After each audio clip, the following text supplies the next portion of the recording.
দেখেন মোটরসাইকেলের লোকগুলাকে।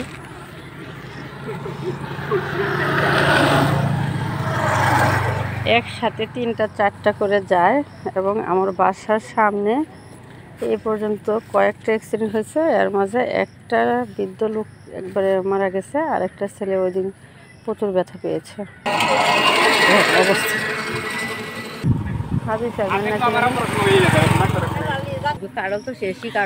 দেখাচ্ছি মোটরসাইকেলে কয়জন আসছে। আমি ইয়ারান থেকে আনছি।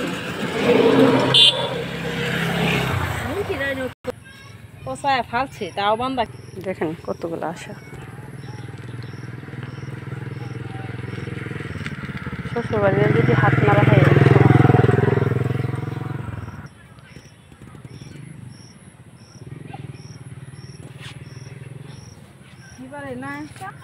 আপনাদেরকে এতক্ষণ দেখানোর চেষ্টা করলাম যে আমার বাসার সামনে নিরিবিলি রাস্তা পেয়ে একজন যে কি গতিতে মোটরসাইকেল চালায় এবং একসাথে কতজন করে উঠায়, এটাই আপনাদেরকে আমি দেখানোর চেষ্টা করলাম। এখন আরেকটার সাথে দেখেন দেখছেন, এদের কত কাজ যে রয়ে গেছে, এদের অনেক কাজ, অফিসের অনেক কাজ।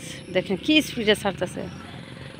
ওদের তো ক্ষতি হয়ই, ওদের ক্ষতি হয়, কিন্তু যারা সামনে থাকে অ্যাক্সিডেন্ট করে ওদের অনেক বড় ক্ষতি হয়ে যায়। খালি রাস্তা পেয়ে এত জোরে ছাড়তে নেই এবং অন্যের ক্ষতি যেরকম হয় তাদের নিজেরও ক্ষতি হয়। সবাই আমরা আইন মেনে চলি, সবারই ভালো হবে, সবাই ভালো থাকবেন। দেখেন আবার আসতেছে।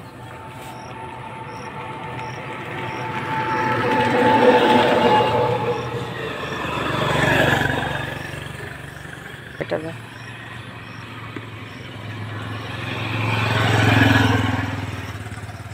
এখানে এই যে পাকার উঠে এটা স্লিপটা খায়, স্লিপ খাই খালি মোট।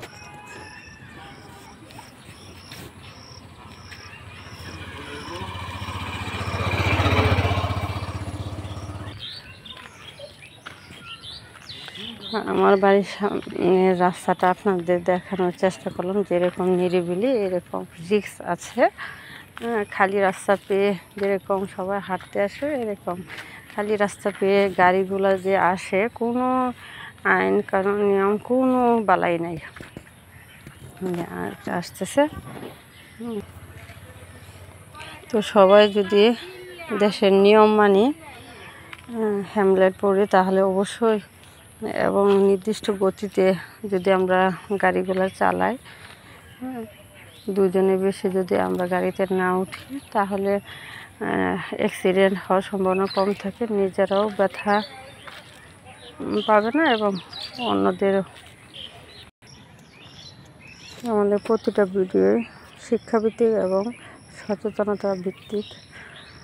তো আমাদের ভিডিওগুলো যদি আপনাদের ভালো লেগে থাকে অবশ্যই লাইভ আইটি সলিউশন ইউটিউব চ্যানেলকে সাবস্ক্রাইব করে অল বাটন ক্লিক করে দেবেন। আমাদের প্রতিটা ভিডিও আপনারা পেয়ে যাবেন। ধন্যবাদ সবাইকে।